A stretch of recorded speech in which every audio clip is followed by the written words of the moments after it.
Fans for Life podcast. I am Landon Thomas, joined by my co-host Shahnavaz. You see the shirt. The Mavs are up 2-0.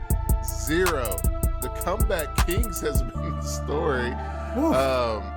And the two stars pretty much lead for their team to take over this lead 2-0 against the Minnesota Timberwolves. Game 3 is Sunday. Shahnavaz, clutch games. The Mavs win 109-108 in Game 2, 108-105 in Game 1. Man, where do we begin? What's your initial reactions to Game 2?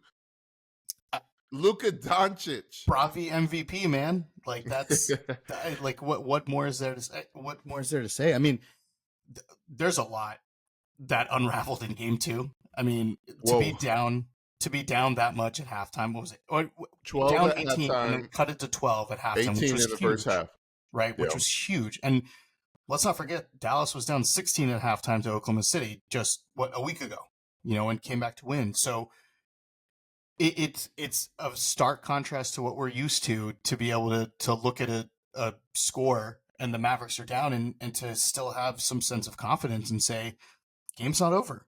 Mm-hmm. We used to be in a position where Mavericks are down 10-15 and we're like, all right, like, I don't know if this team can come back. Like, it's got to be hero ball from Luka. And now, I mean, defensively, like we've talked about it so much, but the adjustments they make, they make not only game to game, but quarter to quarter, half to half, like hats off to Jason Kidd for making those adjustments. And Dallas cut down on their turnovers. They started making shots, that they were missing. They started getting in the paint. They've destroyed Minnesota in the paint this series. It's not even funny. Yeah. But to get Gafford and Lively going in the second half, and then Kyrie picking it up again, especially in the fourth, when the Mavericks needed it the most, that's why I picked Dallas to win the series. Was you've got two closers. Minnesota's got one, and right now it looks like they have none. If you're putting the ball in Naz Reid's hands at the end of the game, like Anthony Edwards is supposed to be your number one guy. Yeah. You get him in a position to take that last shot. And I understand Naz Reid had a good look and it went in and out, at that last, but you contrast that with Dallas's last possession and that ball was going either through Luka or through Kyrie. And that's why the Mavericks are such a dangerous team. So for me, it's these first two games, especially Game 2, it's just the resiliency, man. Like we've talked about it so many times, but the resiliency of this team to be able to understand that they're down and have the confidence to come back and to play their style of basketball and not worry about anything else and just keep playing the way that they're playing, knowing that they can get back in it and having the leadership of a guy like Kyrie Irving, who time and time again has just kept morale on this team super high. Dallas is never going to be out of a game. They're always going to be able to claw their way back. And it's a game of runs. We've seen it almost in every single game Dallas has played, where the opponent will go on a run or the Mavericks will go on a run, and it's just about who can close it out at the end. And Dallas has two of the best in the game, if not the two best closers in the game. So just what a resilient effort by Dallas. And then, of course, Luka just hunting Rudy Gobert on that last play was so Luka-esque to be able to just put him in a blender and step back three on him. And he said after the game, like, that wasn't the play call. Like, it was get the ball in Luka's hands, and he wanted to drive and potentially kick. But as soon as they switched Gobert onto him, I think you knew that step back was coming. And it sent shockwaves throughout the NBA. I mean, social media was going nuts after it, from every angle, any NBA fan, was talking about it. And that shot's going to live in infamy in NBA history forever. I mean, that was just an amazing shot. And you gotta tip your hats to Dallas, man. I mean, what a comeback, what a great win. And now you come back home up 2-0. I don't think anybody saw that coming. No, I honestly was shocked. It's incredible to watch Luka Dončić just, take over, because we've been waiting for this. I mean, obviously he's hurt, so you don't expect him to be the normal Luka, but we've been waiting for one of those classic moments, and we saw that from Luka, and he has arrived. I mean, obviously they made the Western Conference Finals 2 years ago, but now, we talked about it on this podcast, they're making a statement. They're not just saying, hey, we're here and we're going to have a long series. No, we want to be doing the same things Boston is doing. Yep. We want to put our foot on their necks and show that we have arrived and we're taking advantage of the moment. We're not saying, oh, we have, a nucleus, we can start doing these things the next few years. No, we're trying to win now. And that's what's the beauty of this team. And also Kyrie Irving, he says after the game, he told Luka, let me know when you want me to take over. Let me know when you're hurting, and then I will take over for this team. And he did in the fourth quarter. He had 13 points, 4 or 5, and 3 assists, and he was a beauty to watch. And that's why you can't judge the Mavericks on the first half. Like, you have to watch the totality of the game, because like you said, the playoffs is a game of runs, and the Mavericks are a game of runs all the time, either way, like you mentioned. And it's the beauty of NBA playoffs, and you're very excited to see guys like Lively, guys like Gafford, PJ, Derek Jones, even Jaden Hardy. I mean, we said it last week.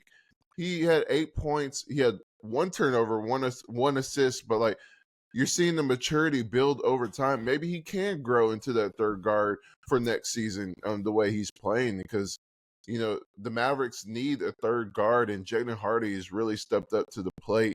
And shout out to Jason Kidd. Shout out to Jason Kidd. Speaking of what a game, Jason Kidd. The challenges, the timeouts, the defense for offense substitutions, then take a timeout when you get a stop. The out of after timeout plays, the execution. Obviously the players get a lot of credit, but Jason Kidd, my goodness, he's 4th in the highest win percentage since he arrived to Dallas for the playoffs. Like, he's 19-13 in the playoffs. It's just incredible to watch what he's doing. He's really coaching his butt off, and it's showing in the results, but also it's matching the eye test. You're seeing the deep dive into the timeouts where he's drawing up plays. He's galvanizing the team in the huddles, and you saw in the halftime. He said, we got to turn on, just like those last 3 minutes in the first half. That has to be the entire game, and he really got into them. And you saw what that brought to this team in the second half. And you're seeing a pure team. That's what's crazy to say, is because this team came together a few months ago. Yeah. That's insane. It's crazy to think about that they're this cohesive after just a few months. I mean, we've seen it time and time again where teams make acquisitions at the deadline, and it takes, look at the Kyrie trade last year. Like, that didn't work out, in the first 4 months of it, but it took an off season. It took some time for Luka and Kyrie to gel. And, I don't think anybody imagined, Gafford and Washington fitting in this well, immediately and having this big of an impact, right away. Yeah, it's crazy, because when you think about those two guys, I mean, they're both starting bigs, and whoever sits is the best backup in the NBA. Yeah. I mean, they both are realistically, they're both 15th to 25 starting centers in the league. Easy. And you have both of them. I mean, obviously the ceiling is limitless for Lively, and then Gafford, he's just a solid big. Like, he comes to work, and you just don't think he's 25. I mean, like, the guy, plays like he's 30. And it's just incredible to watch, because they have not been in a Western Conference Finals. Like, right. they're playing like it's like their last time playing on the court, and they're not showing the jitters of being in the Western Conference Finals. Like, Gafford had 5 games before the Mavericks in the playoffs, and then obviously Lively's a rookie. Like, next season, when I see rankings for top centers in the league, like, those two are going to skyrocket, and they're probably going to be next to each other, 15, 16, 12, 13. I mean, they're really good. Yeah, I mean, you can't say enough. I mean, Daniel Gafford just, he's not going to give you the numbers, particularly in terms of points, but he's always there. He's in the right spot. And look, there's some frustration there, because there's some plays, especially in the first half, where you're like, you got to get that rebound, or you got to make that block. there's definitely some, and I, that's attributed, I think, a little bit to your point that he hasn't played very much in the postseason, right? So it's a different Yeah. animal. He came from the Eastern Conference, spent his entire career there. So playing in the West, it's a little bit different, with the people you're going up against. Yep. But he makes timely plays. Like that fall away layup that he had against Mike Conley. I mean, like, My holy goodness. crap, man! Like, Yeah. who makes that shot other than probably Jokic, right? Like, I Yeah. don't know if any other center's making that in the NBA. And it's not to say Daniel Gafford is Nikola Jokic, but that's just raw athleticism to be able to do that, And he's always in the right spot, Mhm. Especially on lobs. But you can't say enough about Dereck Lively. I mean, every game it's another impressive moment. I think he's 10 of 10 this series. He hasn't missed a shot. Yeah. And not only his offense, like him working, him being as tall as he is, being there to catch lobs, is what we kind of expected. But there's two things that I think set him apart from not only Daniel Gafford, but from almost any other center in the league. And it's, number one, he's always in the right place. I mean, you see when Luka's potentially driving and Gobert just hedges a little bit up close, Lively runs straight to the basket and he's right there. And Luka Yeah. just throws the ball over Rudy Gobert to Dereck Lively, and nobody's there to guard. Nobody can guard him at that point. He's, for a 20-year-old kid, he's always in the right place at the right time. And I think more impressively, Landon, is his perimeter defense. I mean, they're trying to get switches on him, and he's Yes. defending guys It's like Anthony improved big Edwards, time. like tremendous. I mean, we saw it earlier in the year where he was, and I think we talked about this early in the year when he was, when we were watching him play and the Mavs were struggling, and it's like every time somebody's going up for a shot, he's jumping. And it's like, Yeah. he's got to learn to just keep your arms up. You're not going to Mhm. get the foul call if you keep your arms up. And he's improved that tremendously. But the perimeter defense, like, there's a confidence level where if Dallas can switch, onto, switch their players onto others, and you've got confidence in Dereck Lively guarding a Mike Conley, an Anthony Yeah. Edwards, a Naz Reid. Like, a lot of other teams can't do that. Like, you're trying to hustle back. I mean, look what Luka did to Rudy Gobert. Like that, and it's a different situation, of course, but Dereck Lively, I mean, perimeter wise, like, has been phenomenal defensively. It's a joy to watch, and the fact that Oklahoma City facilitated that for us makes it a little bit better, because that's kind of their missing piece is another big like that. But man, he's just, every game it's more and more impressive to watch him play. Yeah, and not only those two things, his passing. His passing Yeah. is really good in the short roll, where you trust him when you throw that ball to him. He's going to find the open man. And sometimes he's going to do a Euro step or go straight to the basket, which is crazy to think, a 20-year-old rookie would do on this grandest stage of them all until the finals, So I don't think I know they're going through the moment and they're trying to win each game. They're looking at the microscope of each game, but I don't think it's really hitting him until, down the road, like in the offseason, whatever happens, like, finals or Western Conference finals, like, or even the championship. Like, I don't think it'll hit him how good he's playing, in the grand scheme of things outside looking in until the offseason, because he's so locked in, he's so focused, and he has to be. I mean, he's even said it, with personal matters going on, like basketball, he's locked in where that's his safe haven, where nothing matters at that point. He's playing basketball. Right. And I think that's the true beauty of what we're seeing with Dereck Lively. And that's why I think it won't hit him until the offseason, when he actually sits down and reflects on everything that's going around. Like, what he's doing on the court. He's so locked in that he's playing the best we've seen a rookie play, just going off plus minus, going off efficiency of not, missing. Like, I think the stat was the best plus minus since Manu as a rookie. Mm-hmm. Yeah. That's crazy. And Yeah. Manu was one of the best rookies we ever seen.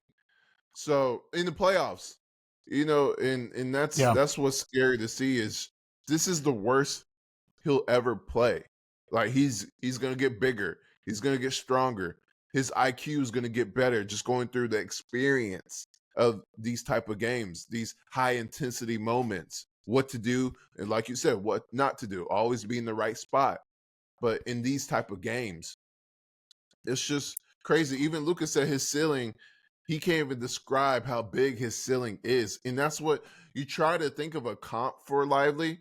You try to think of, oh, is he going to be a Miles Turner once he gets the shot, or Mhm. is he going to be a Brook Lopez, or is he going to be a Bam Adebayo if he gets a mid range? You know, it's in work on the handles. Like there's so many. There, I don't think there is. Is it going to be a Rudy Gobert with better offense? I mean, what do you think his comp is? Does he have a That comp? that's a good question. I don't think he does. I mean, you brought up a bunch of names that I think you're talking about the premier centers in the NBA outside of Jokic and The top two? probably Embiid, right? Like, I, I don't know if he has a ceiling because you don't want him to be a center like Porzingis. And hats off to Kristaps because Kristaps has played phenomenally well, but when he's healthy. But you don't want him to be a guy who sits on the perimeter. Like you don't want him True. to be a guy that's taking 6, 7 threes a game. Like a Porzingis or a Brook Lopez. You also don't want him to. I feel like if he has a combo of a bunch of stuff, where he people have to respect the outside shot.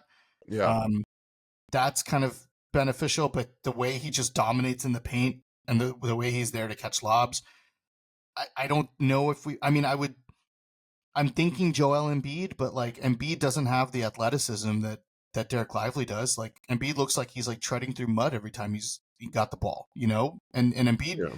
recently has stopped playing in the paint. Like you've seen him take a lot of mid-range shots and threes, and like I don't want that from Dereck. Like you have perimeter players on this team where But you it's don't gonna be need. hard to do. I mean, Embiid has obviously he doesn't dominate as much as he used to, or Sure, even last year. In the paint as much. He shoots a lot of threes now, but he still can score anywhere on the court.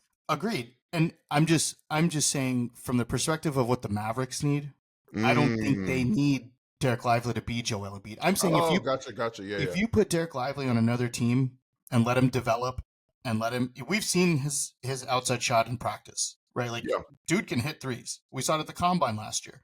yeah. Um, it's not a question of whether he can or whether he's got the work ethic to do it. He definitely can. It's a question of what do the Mavericks need? The Mavericks need a Mm. Tyson Chandler clone, and that's what Dereck Lively is. Like that's the perfect fit for this team. So he's just got to be what this team needs him to be for the next decade and a half that he'll be here, fingers crossed. Like he Mm. doesn't if he's got the outside shot, great. If he can develop that and showcase it a little bit, it's just going to put more fear into other teams. But Yeah.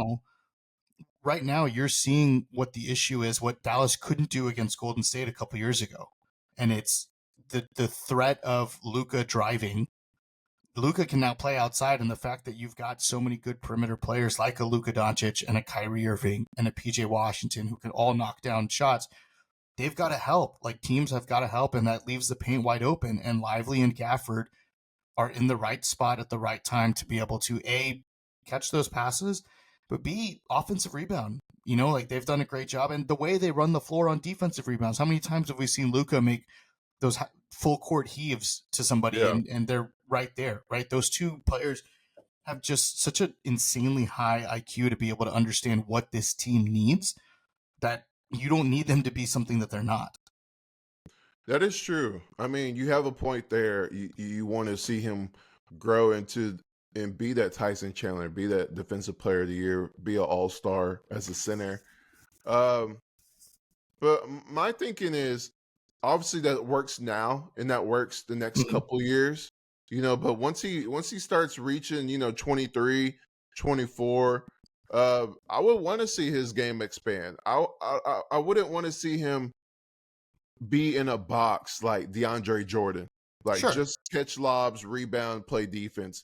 Like I think he's more skilled as a big. He's just not showcasing it yet. I've seen him do Euro steps. I've seen him handle the Hmm. ball. I've seen him pass. I've seen him do some Hakeem the Dream Olajuwon shakes in the post, but they're all rare. I mean, they're all ever once a while. They're Yeah. because that's like you said, he's doing what the Mavs need, especially as a rookie. You have to do what your role is. And when you're playing the Houston Rockets, when you're playing the Spurs or Hornets or Wizards, you can throw those experimental moves and showcase some of your skill. But when you in the playoffs and in high intensity games against contenders, you have to play your role, and that's what he's doing so well. I'm just thinking from long term, expectations. Can he? Because like you said, we've seen him shoot threes. In practice, in pregame, in the combine, the dude can hit threes. Like Yeah. his form is actually better for threes than it is free throws. Like you could see he could be a good 3-point shooter. He could be a Miles Turner. He could be a Brooke Lopez where he is shooting threes, but at the same time, he has to be his own version of it where he's only taking a couple threes. He's not taking as many threes as they do because he dominates Yeah. as a lob threat. So maybe he does not have a comp because, when you look at the bigs across the board, like the ones I mentioned, and then you have a lot of just good bigs like Sabonis has different games. Mhm. There's a lot of great bigs around the league. That's why I said next year you might see, Gafford and Lively as, 12, 13 best centers in the league, best bigs in the league. But I'm just saying, like, speaking of his potential, like 3 years down the road, I would want to see his game expand, maybe a mid-range or maybe just two threes Yeah. a game, just to show the offense that you can be even more dangerous. Like, okay, we know Lively's he's gonna roll to the rim. Sometimes pop. Yeah. Or sometimes in the short roll when you get the ball instead of passing, shoot that midi. That's Yeah. gonna be dangerous. As you're saying that, I'm kind of thinking in my head. I'm thinking back to championship teams that had, kind of a player like that, who could kind of You pick got and pop. Wimby coming. You Yeah. got Şengün coming. The Rockets. Mhm. There's a lot of good bigs. Chet Yeah. Holmgren, Jokic isn't going anywhere. Jaren Jackson isn't going anywhere. Jaren Jackson. Yeah. If he can develop, like I don't want him to change what he does now. Yeah. Obviously add to your bag. Yeah. But if he can be like Pau Gasol light, Mm. like the way Pau opened up that Lakers offense in kind of the late 2000s, Which he had to grow into. he did, right? Because Pau was a post up kind of guy in Memphis, right? And he comes Yeah. to LA, and it's like, well, Kobe's got to be able to drive and kick, and yeah, they didn't take as many threes back then as they do now, Yeah. but Pau developed that, and that unlocked a whole different version of the Lakers at that point. I'm not saying, Lively, I feel like is obviously more athletic than Pau Gasol was. Pau Gasol was much more of a finesse player. Yeah. But that's why I'm like, I don't know if there's a comp for a guy that's this athletic who could develop a midi and a 3-point shot and just terrorizes the league. And dude, he's 20, man. Like the guy's he's not even scratched the surface of his potential yet. And the fact that we're talking about this is unbelievable because it just shows what's in store for his future. Like he's got so much time to develop and to be able to study the game and, to work with obviously improving his inside game with Tyson Chandler. But can you imagine if he starts working with Dirk? Like what if Dirk starts, kind of helping him out with hitting those fadeaways? I mean, you've got the resources on this team. Like you don't, there's your, what if he's a combo of Dirk and Tyson Chandler? Obviously not the Hall of Fame potential of Dirk, but you've got two of the best guys like in the building, like that's scary to think about. It is. And like you said, you have those resources and maybe it's not a three, maybe it's not a midi. Just show your low post game, show a hook those shot, hook shots. Cause we've seen it during the season. So imagine if we see, one hook shot a game, one midi in a couple threes, you just to just show the diversity in your game in a couple years from now, because he's obviously growing, he's going to get bigger, he's going to get stronger, his IQ is going to get better, his skills are going to be more defined. And right now, since the Mavs are a good team, he kind of joined a great culture of winning. Maybe not as many championships, but just having a winning mentality. Instead of going to a team like the Wizards or Hornets or those type of places. Like if Why are you're you gonna name joining the Why are you gonna name the two teams that the Mavericks poached players from, huh? those little tidbits, but like he's going to a place where he doesn't have to show that. Yeah, Like he down the road he can start sprinkling it in, during preseason, during off season, trying to define your game. But he doesn't have to do that. But you would like to see, because we want the best for him, because his potential is unlimited. Like he could go down his career and be a DeAndre Jordan and be a Tyson Chandler, and you're borderline Hall of Famer, or you're just a really great player in the history of the game. But there's levels to this where he has the skill and he has the athleticism, yeah, and you just know he's going to get better. Like you just mentioned, he's 20 years old, so like the sky's the limit for him, and he's playing with great players. Like he's going to be playing with Luka for a long time, and he's going to be playing with Kyrie for a good amount of years, because he's 32. So you have those two type of guys, and you have great guys around you as an organization. I feel like he's going to have the best situation for him to grow if he wants to, or he could just stay in the same role that he's going to be in. yeah, and But and I think it's going back to when the Mavericks made the trade for mhm, Gafford and PJ Washington. And even back earlier in the year, actually, I think the decision to start bringing Dereck Lively off the bench, I think really helped. yeah, As opposed to thrusting a guy into the starting lineup, a guy, a guy that, sure, 12th overall pick, right? And really only played a handful of games in college. Really didn't have the experience coming in, and this is a team that may not have looked like it from the outside, but definitely had championship aspirations. When you come in with Luka and Kyrie, like I think internally, this team said we're going to be better than last year. yeah, Obviously we had them seventh in the West, and we were proven wrong, which is great. And I think the trade deadline definitely helped. Obviously helped with that, but yeah, just a decision to bring Gafford in as the starting center when Lively had been there all year, and for a rookie to be able to accept that responsibility and say, you know what, yeah, I'm still young, like I'll get my chance later, like I'll do whatever it takes for the team. To be able to learn from a guy like Gafford, who, how many times have we heard like they're like the same player, right? That was the comp. It was like, what's Dereck Lively's comp? It's Daniel Gafford. Well, let's just put two of the same player on the team, and good luck stopping it. yeah, Um, you've got to give him credit, and to sit back and learn, and the work ethic that he has to be, to work with Tyson Chandler, to learn from Daniel Gafford. I mean, for a 20-year-old kid coming into the league, I mean, that's just incredible. I mean, he's yeah. mature beyond his years.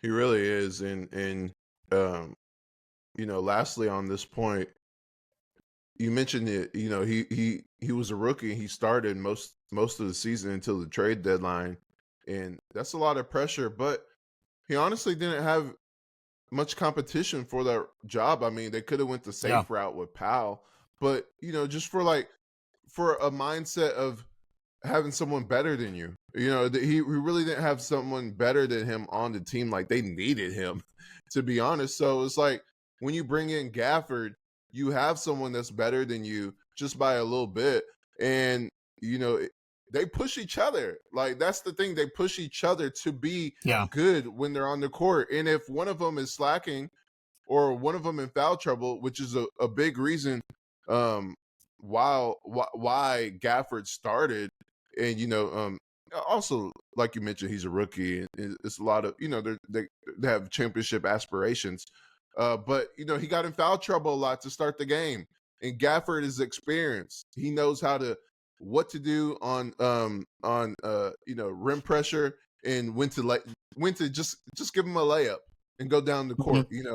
And Lively's learning that now, where you see two guys, like we said, starting caliber guys on good teams. It's good to see, and those two, they're both young, and they match the Luka timeline, so you can have those two for a long time. the salary cap is going up with these media rights. So and they have the second richest owners in the league. So you could keep all these young pieces together and just have Kyrie as the vet around them. So it's the potential is limitless with Dereck Lively, but it's tough to have a comp for him. Maybe a couple of years down the road, we'll see if he expands his game. Yeah. If not, then he's just going to be a very good player at his game. Yeah. So, but there's so many young guys like there's so many good guys at the top, and then the young guys coming up. Wemby and Chet, and then the young kid down with the Rockets. So there's so many bigs in this league, but Lively and Gafford are two of them.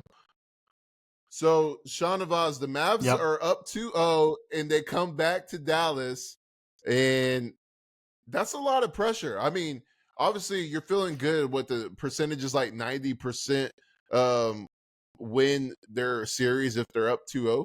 But the Timberwolves, they were up 2-0 last series, and they went to Denver, and they lost those two games. So they've been on the side of the Mavericks, when you're up 2-0 and you're thinking good, you're feeling confident, but the other team is coming for blood when they come in your arena because they're treating this like a game 7. It's a must win. They can't go down 3-0. If they go down 2-1, they have a big chance in the series. It's like, it's a fresh start. So what do you think the mindset is for the Mavericks and the Timberwolves going into Game 3? All the pressure's on Minnesota. I mean, if you're Dallas, I feel like you have to feel just comfort. I don't know if there's any stress. I think Jason Kidd talked about it in the locker room after the game. I mean, he said job's not finished, but stay calm. Like we're going back home. Let's defend our home court. Like that's all that we got to do, and we'll be in the finals. And to have a comment, I mean, we keep talking about it, but man, having a guy like Kyrie Irving who's been here before, who's done this, who's had miraculous comebacks, and this team has done it in the postseason.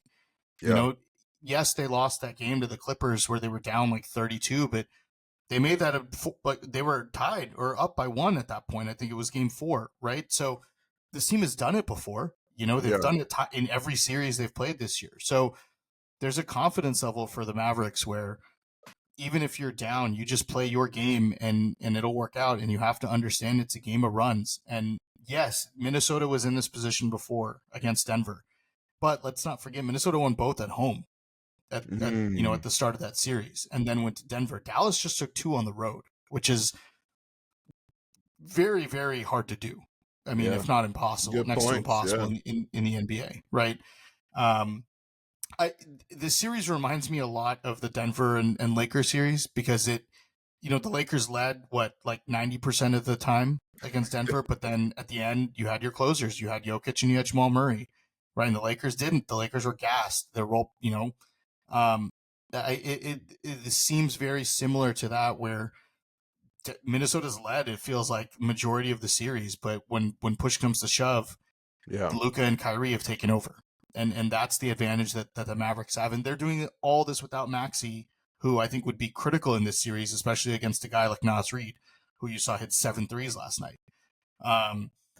For Minnesota, I mean, all the pressure's on them. Like now you've got to come into Dallas. You've got to get at least one. I don't know if, I mean, obviously if they lose both, it's series over, but I feel like you have to get Game 3, Landon. I don't know if they can go down 3-0 and then have any sense of confidence winning another game after that. I mean, you're talking about winning 4 out of 5. Like Dallas just has to win 1 on their necks. Dallas, Minnesota's got to come out, and I don't doubt that they will. Like, they're a good team. They're really good. They're a very good team. They've got a guy who's already a superstar in Anthony Edwards. They've got a seasoned vet in Mike Conley. But it comes down, in my mind, and I said this before the series started, like it comes down to experience, and it comes down to guys that have been there before, and the Mavericks have that, and the Timberwolves don't. And so Minnesota's going to come out swinging. I don't know what they can do differently because they've led both games going into the fourth quarter, so it's kind of like for them, I feel like they're in a worse position because it's like, what else are you supposed to do? Like, we've had the leads, we just have to close it out. The Yeah. problem is, you look at the difference between game one and game two. Is game one, Kyrie took over the first half. Then you get into the second half, and then you get PJ Washington going. Then you get Derrick Jones going. As they kind of double Luka and Kyrie. Well, in game two, they're like, let's take away the secondary players. Well, then Luka and Kyrie took over in the fourth. So it's like, what are you supposed to do if you're Minnesota? Versus Dallas is like, we're going to let Jaden McDaniels and Naz Reid beat us. Karl-Anthony Towns didn't play the last 8.5 minutes of the game. Yeah. Like, you took out their number two option. So if Naz Reid's going to beat you, it's the same thing I said game one. If Naz Reid and Kyle Anderson and Jaden McDaniels are going to beat you, then you take that. But I'm not letting Anthony Edwards go off. I'm not letting him get, 30. I think he's 30 for 90 in the series, something like that. So, shooting 30% or 33% from the field, like that's the best you can do if you're Dallas, and you just got to play your game and, put your foot on the gas and take the first one at home. And if the Mavericks can somehow sweep this, Landon, number one, I think it's going to be it's going to be one of the most surprising playoff series that we've seen in a long time.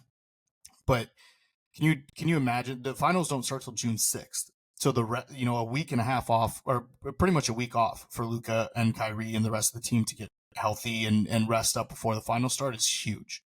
Mm-hmm. Yeah, I'm not gonna think that far. I'm just gonna think on game 3 because a sweep, that would be shocking, but at the same time, they gotta win game 3. I'm with you. Like, because if the Timberwolves win game 3, they seem like kind of like the Thunder, like they gain confidence, like big confidence after wins. And the Mavericks are different, with, like you mentioned, Kyrie. Even if they win, they're very poised, and I think that's the difference. Like, I think that's the beauty of this team, really, is because you have a guy like Kyrie, and he's been incredible. We talked about it all season long, but he's been incredible on the court and off the court. He's leading huddles. He's telling guys, stay calm, stay calm. We won a game, but that doesn't mean anything. He's making sure this Mavericks team is not the Thunder, is not the Wolves. Yep. So happy to win the game. So, all right, we got the confidence to win the series now. No, stay poised. We won a game. Let's do the same principles. Let's pay attention to all the details in the game plan. And that's what's huge for guys like PJ or Gafford or Lively, who are or Jaden Hardy, who are excited to win the game. You see it on their face. You see it in games. You see it in practice. Like, yes, we won, but they always say, "Oh, we just gotta stay poised." It's just one game, and that's incredible to watch and incredible to hear because they are young, and you see the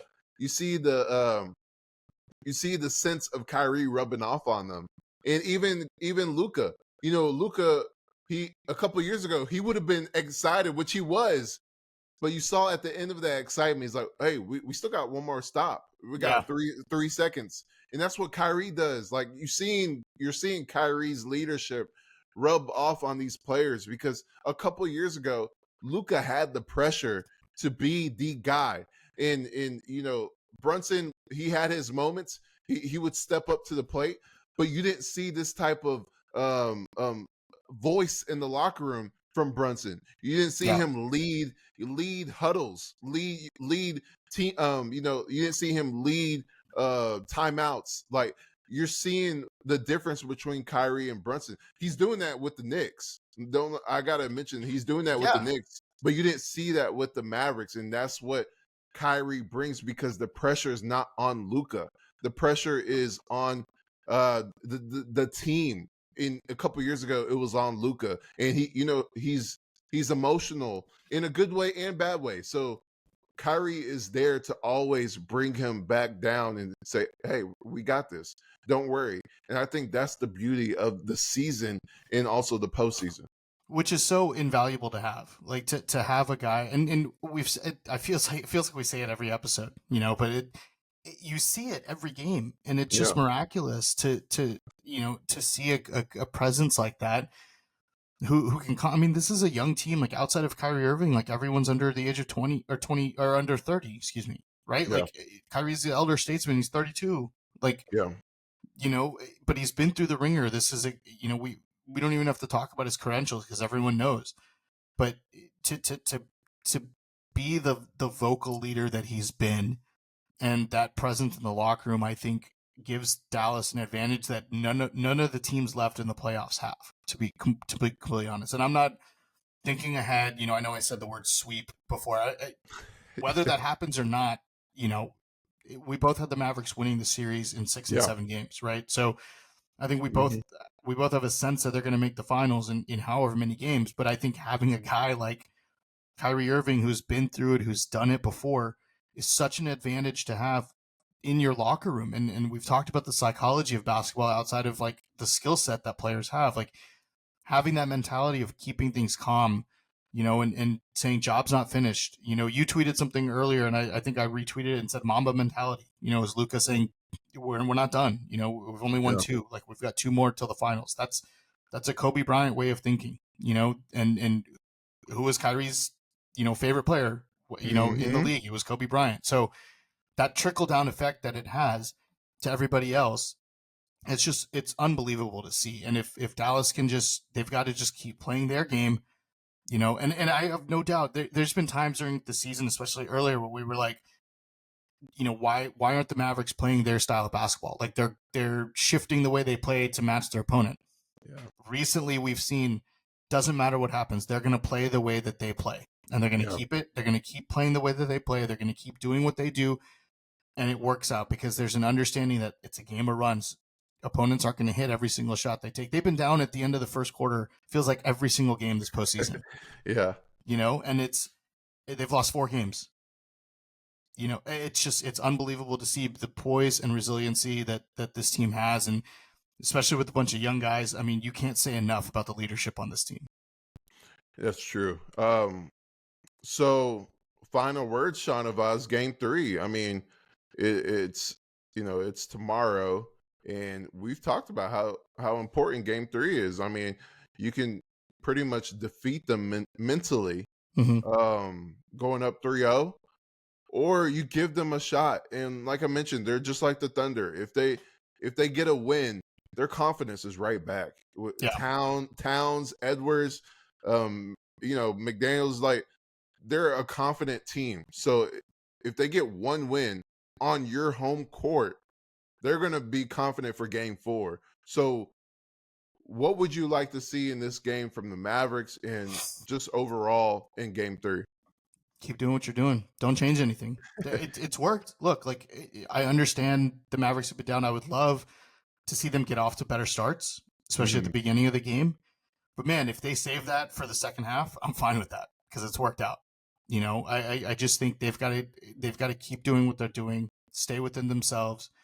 There's going to be pressure on Dallas, obviously, to win at home. Yeah. But they've played really well at home before. Yeah. Especially this postseason. So I don't expect that to change. Minnesota's going to come out with everything they've got because this game is a must win for them. You can't go down 3-0. With 2 games, and then try to win. One. Dallas just has one more win to go at that point. So this is a must win for Minnesota. They're going to bring everything that they've got. And like you said, you can't let them gain that confidence. This was this last night's loss. I felt like was a mentally defeating loss for the Timberwolves because you Mm, had the game in the bag. It's very much like what happened with Denver, right? Like being yeah. down 20. Minnesota's down 25 to come back and win that game. Just, I mean, unbelievable, right? Like if you're Dallas, you've got to just play within yourself, play the game that you've played, and keep keep your foot on the gas and don't let them get back into it. Yeah. I would like to see the Mavericks game plan even more hard even harder on Anthony Edwards because he's going to be coming like Yeah. he's going to be aggressive. He even said it post game. He said he was he was making the right plays. Like he was finding Nas Reed cuz he was hot. He was finding slow-mo. He was finding all these guys who were hot, or he was making the right play and they missed shots like Towns. Mhm. Um, he's he said maybe maybe and it's not quote unquote, but he said maybe the right play is not making the right play. It's me getting my shot. Yeah. So that is very telling how he's going to come out in game 3 and he's going to put his head down and drive to the lane, or he's going to shoot whenever he has a glimpse of space because their backs are against the wall. And I'm expecting him to be very aggressive. So hopefully I would like not hopefully, but I would like to see the Mavericks just expect that and make sure they grab all the rebounds, make sure they box out, because we saw in the first half they weren't boxing out, they weren't rebounding. The Timberwolves had a lot of second chance opportunities. So make sure they do that, and then also just let Derrick Jones do what he does and just make it difficult. Or if they do switch, lively, that perimeter defense that you talked about is improved. Just make it difficult for him. He's obviously going to score his points, but make it difficult for him and don't let others grab rebounds or beat you. So hopefully we see that. And then obviously we're going to get a reevaluation of Maxi Kleber soon. And like you mentioned, he is the stopper that you need for Naz Reid. So hopefully we see him move up to questionable, maybe today, maybe tomorrow, or even doubtful. Just something that's not out. Show some sort of progress with him. So I look forward to seeing that. And we haven't talked about it a lot because it's like nothing Luka does anymore surprises us. But I think it's crazy that this was probably, game 1 was probably the best defensive game I've ever seen Luka play. Yeah. And game 2 was probably the best passing game I think I've ever seen Luka have. Like some of the passes he made, and then to hit that shot, that might have been the best 2-game stretch of his career. Yeah. I mean, just unbelievable. I mean, and he's hurt. And he's hurt. Like, if he was healthy, oh my God. Can you imagine? Like, but who am I? Because he shouldn't have been first team All NBA, right? Should have been Jalen Brunson. Yeah. That's what's crazy, is all the national media, what they're going to say about, they're going to flip the script and say how good Luka and how good Kyrie are. Yep. But it's just incredible. He's hurt and he's doing all this. Like, he's already top 10 or tied for 10th for most triple doubles in playoffs history. And he's 25. And I mean, he missed last season. So just imagine if he made the postseason last season. It's crazy to think because the list is Magic Johnson, LeBron, Nikola, Jokic, Russell, Larry Bird, Jason Kidd, Draymond Green, Rajon Rondo, who also was good at a young age, Wilt Chamberlain, and he ties Oscar Robertson for 8 triple doubles in the postseason, and we still got more games to go. Yeah. It's insane what he's doing at 25. And I even tweeted it. Maybe the games are not similar, but the stature of them, their domination. I mean, maybe they were comparing the wrong guy to Michael Jordan. Yep. I mean, Luka is the best player right now in the world, and he's 25, and he has 5 first-team All-NBA. I'm just saying. Yeah, and you talk about best player in the world. I mean, there's I think I know Nikola Jokic is kind of consensus best player in the world, but yeah, Luka's taking that away from him this postseason. He's grabbing that that title, and that's why this is the first time I said it. After this postseason, he's doing it hurt. In the last 2 games, which you said is probably 2 of the best games, especially postseason, he's had, he's finally took that next step where he's grabbing the baton from Jokic and saying, hey, I'm the best player as well. And they're best friends, which is kind of cool. I was going to say, who the happiest person about that is? It's Nikola Jokic. Especially not only has he said he wants Luka to win the title if he doesn't, if his teammates aren't, there. Uh, he's and not because of that, because of their best friendship, but also because of what Anthony Edwards was doing last series, waving goodbye. Yeah. In trying to in McDaniel's trying to do a dunk contest. Jokic is the biggest Mavs fan in the world right now. You know, he's with his horses right now, smiling, Definitely. Yep. getting the updates. So y'all see the usernames. Make sure y'all follow us on social. Make sure y'all subscribe and like on the podcast. We appreciate y'all listening. Appreciate y'all support. And you should be excited as a Mavs fans right now. Hopefully the excitement continues and sustains in Game 3. Goodbye, everyone.